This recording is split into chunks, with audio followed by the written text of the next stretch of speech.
Right, today's episode is an emergency episode because, quite frankly, this game just throws up some mind-boggling things.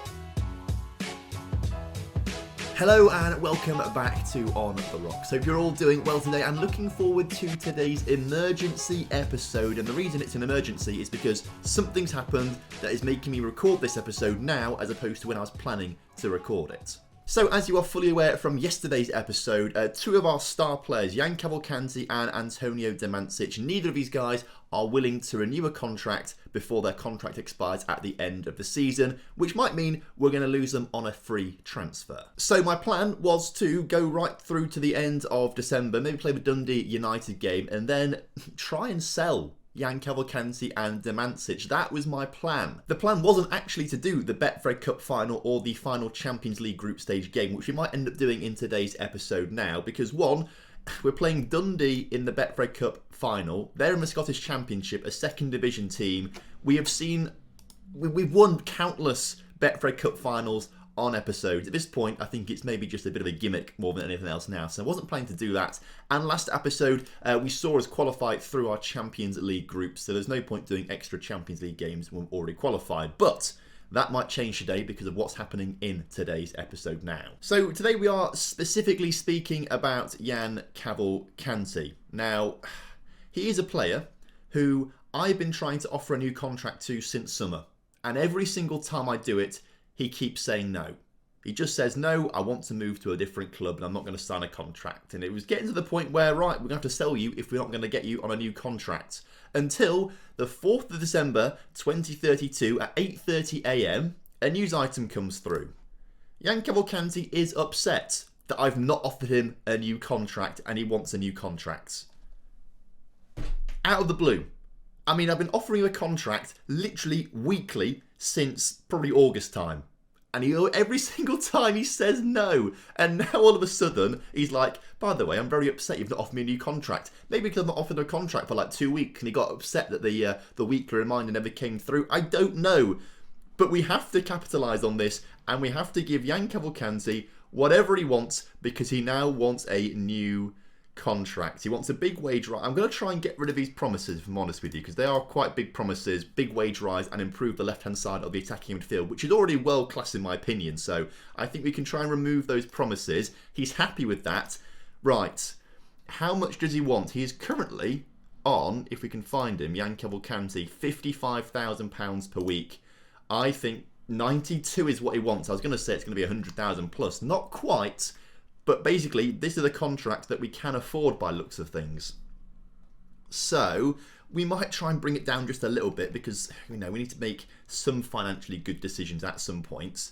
Let's bring that down to 80,000. It's a £25,000 increase, isn't it, from 55,000 there. The goal bonus obviously is quite high and he does normally score a lot of goals. Although this season, actually, he is really not scoring many goals, but he's not playing many games in the league. He has had a few knocks and plays primarily in the Champions League, where actually he has scored overall this season 12 and 11. So he's still scoring lots of goals, he's just not playing as much. So actually, maybe the goal bonus is fine. We'll leave the goal bonus as it is, and the appearance fee is pretty high. Let's bring it down to like 15, maybe. Just try and bring it down a little bit, save us a few £1,000s every week or so. Right, suggest those terms, and he wants the 18 grand back. He basically wants a contract that he asked for originally. And we're finding this to these contract negotiations. These players are not budging at all. He's not budging at all and has actually increased his seasonal landmark goal bonus because of that. Right. Well, we give him what he wants. Jan Cavalcanti, finalise the deal. I think we might have done it. Poor. That was pretty mental. Okay, Jan Cavalcanti should be sorted. There is other news actually in this team to talk about. I am not planning to renew the contracts of Robin Westerland or Ad Milson, so I'm currently in the process of offering them out to clubs for some form of money, and it's actually going pretty well. Now, annoyingly for Ad Milson, or annoyingly for us probably actually more than anything else, Ad Milson has rejected a contract offer from Porto, which was so frustrating because we started a bidding war. We just kept offering him out and clubs keep putting more money up for him, to the point where Porto were offering £42.5 million for Admilson, which was pretty mental, and so we accepted that 42 million. And then, of course, he's gone to reject them, which is very frustrating. Since then, we have offered him out again. Everton were the next highest bidders. We've accepted a bid of £37.5 million for him there. But he has told me he has no interest in signing whatsoever for Everton. So I don't think we're going to sell him for £37.5 million to Everton. Instead, it's more likely to be 32.5 to either Roma or Inter Milan. In terms of Robin Westerlund, we've just accepted £14 million bids from Hannover and Torino, although Hoffenheim is his preferred destination and they're only offering 5.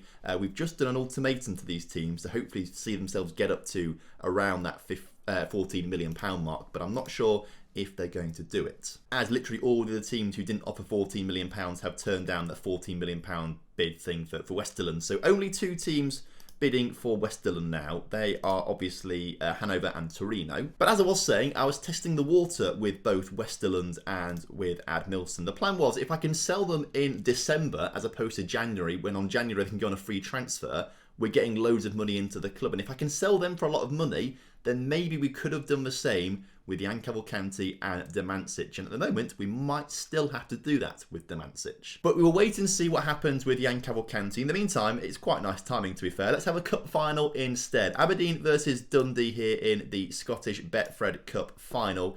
We are going to quick pick manage the first team, please. This is exactly who we want in the starting lineup. And this is the team that you're very used to. We've got Peter in goal with a backline of Jem Finley, Demancic, Sandro and de Klerk, Jordan Ford and Tam Lumper in the middle with Bryce Delaney, Cavalcanti, who's hopefully signing that new contract, alongside Jens Neve and Varela up front. Oh, so kick-offs upon us. And I'm feeling a little bit less stressed about the situation now. Hopefully in FM22 we don't have to have this kind of situation, which is rather frustrating. And talking of FM22 actually, if you do want to get a copy of FM22 for cheap, cheaper than Steam, and help me out in the process, I'm selling the copy of the game through 2Game. I'm partnered up with those guys once again. There's an affiliate link in the top line of the description as Jan Cavalcanti, hopefully celebrating his new contract, opens up the scoring for us here in the cup final. But as I say, I've been using 2Game for a number of years now, a really good company. I buy lots of games through them and they've got a very nice affiliate scheme as well. So if you want to get the copy of the game and get access to the beta, get an instant delivery of the Steam key as well to just get it into Steam to ready to download on the day, then you can do it all through 2Game, and obviously I get a bit of kickback from that. So would love it if you guys could get the game from there if you're planning to pick up a copy of FM22. In the meantime, Sandro plays it into Tam McLumper, into Jan Cavalcanti, who hopefully is going to be running the show today, although does lose possession there, but was tackled by about 3 players there, so wasn't going to dodge all of them, unfortunately. If he signs a new contract, I will be happy. It might mean we end up losing Demancic, and that would be very sad, but Jan Cavalcanti is the player that I would rather keep at the club out of those two if I had to choose. It will mean we're going to have to do a lot of shopping for centre-backs in maybe January, maybe even next season instead. But if Demancic does go, it's going to be hard to replace him, I think. Maybe maybe it means we can bring back Caio Henrique. Maybe that's what we try to do instead, as Varela grabs the second goal of the game. I mean, obviously the preference would be to keep Demancic over bringing Caio Henrique back. But if the option was there and he was the best option available, as Sandro scores a great header there for his 4th of the season, then I would maybe bring Caio Henrique back as the first choice. I think he is still playing for Leeds United, still in the Brazilian setup, although I think in the Brazilian national team, Sandro and Demancic are the 2 starting centre-backs, and I think Caio Henrique spends more of his time on the bench for Brazil now. But I don't think that's a criticism of his quality or anything like that. I think Brazil play Sandro and Demancic because they play for us week in, week out most of the time and obviously do a very good job. I've got to say, we've not seen anything yet from Dundee in this game, but this highlight has started off with Dundee on the attack, so I'd like to see what they can do, although they just give the ball straight to Jem Finley, so maybe it's not an awful lot. But Varela's header back through to the keeper is not really the best of headers in the world, and the keeper is not very good at clearing the ball either. We win the ball at the back straight away. We win the ball back straight away. I'm not quite sure where the sentence was going, but back was in that sentence somewhere. Bryce Delaney on the ball right now, coming forward into the area. I'm not entirely sure why there's a penalty in there at all. I'm not sure what their defender's done. That feels very harsh on Dundee United, but Jan Cavalcanti scores another goal to get another goal on the score sheet. So 65 minutes on the clock. Aberdeen 18 shots, Dundee 0 shots. 66% possession to 34% possession.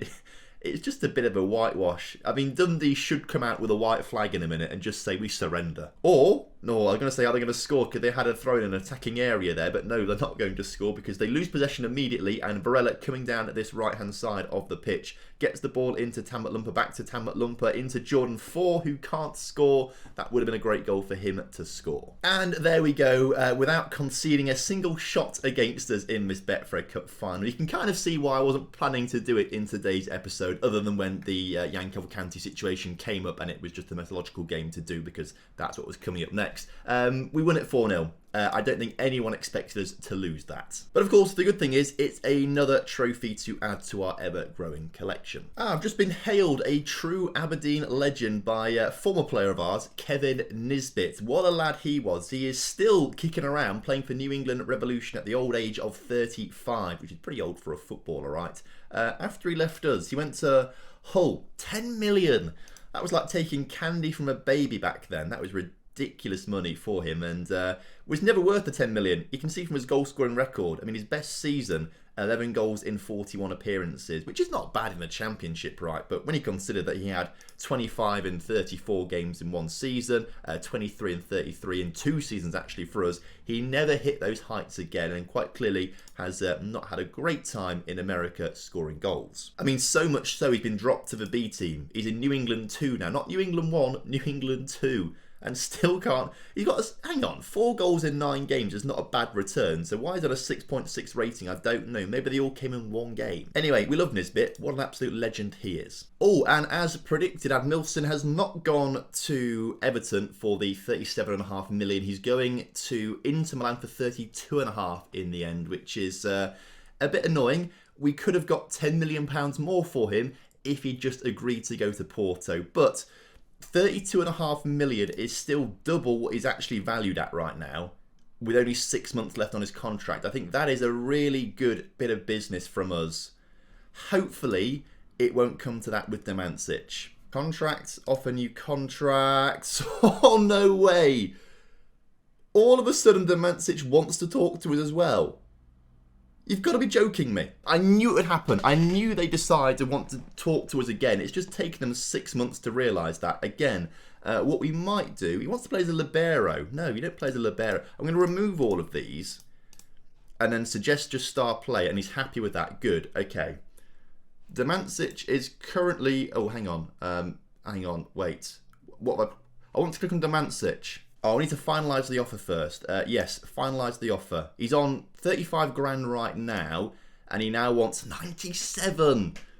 More than Jan Cavalcanti, but we can afford this. And to be fair, his bonuses aren't that outrageous, actually. If we can just bring the wage down to... Let's start at 75.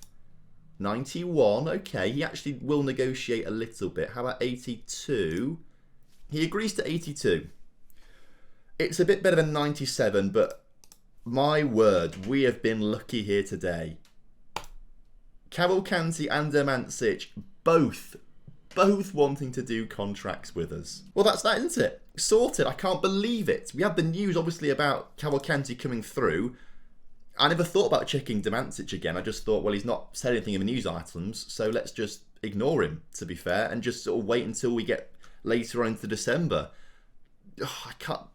Wow, that is huge news for us. So if those two sign contracts, we're looking good. What's happened with Stone St John is he just says he's leaving the club no matter what on a free transfer. So we are going to lose Stone St John, which is rather annoying because we bought him years ago when he was 16. We had to wait for him to turn 18 to join the club. We sent him out on loan to Celtic last season to get the game time that he wanted. And he's played 10 games this season.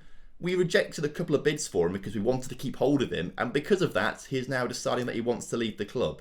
So, Stone St John can get stuffed as far as I'm concerned. Anyway, as I was talking just then, you probably heard a little email bing. That's because I'm actually recording this in my lunch break on Friday today. I was just playing through during lunch, just, to get through to the next episode, and then the news item came through. So I thought, right, we've got to do this right here, right now, because I was too excited. And I've probably now gone, I have gone way over what I was meant to be doing for lunch, but it was worth it to get this all recorded, I think. So hopefully that now means Cavalcanti and Domancic stay. So we're all going to finish things up here today. So thank you very much for watching today's emergency episode, but it's been a good emergency, and hopefully those two players signing new contracts for us. Thank you very much for watching. Of course, today's Friday, so I'll next see you on the Rocks episode on Monday, but there will be a video or two coming out over the weekend for you guys to enjoy. Until next time, have a good afternoon, evening, weekend, whatever, and I will see you soon. Have a good one. Goodbye.